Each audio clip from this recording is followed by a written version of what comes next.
How do we know the New Testament documents are written early? There's several reasons. First of all, we know Paul died in 65 or so AD, mid-60s, so he had to have written all of his works before he died. And Luke actually is quoted by Paul. Paul writes in 1 Timothy 5 that a section of Luke is scripture. So he's quoting Luke as scripture, which would of course mean Luke had to have been written earlier. We know there are eyewitness details all over these documents. In Acts, from chapter 13 to 28, there's 84 eyewitness details that only an eyewitness would have known. All these are listed in our book, I Don't Have Enough Faith to Be an Atheist. In the Gospel of John, there's 59 of these details, also listed in I Don't Have Enough Faith to Be an Atheist.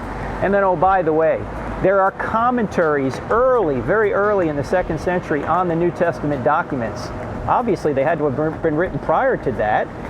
And Ignatius, an early church father, by 110 AD, had quoted from 25 of the 27 New Testament books. So these books must have been written in the 1st century for Ignatius to have quoted 25 out of 27 of them.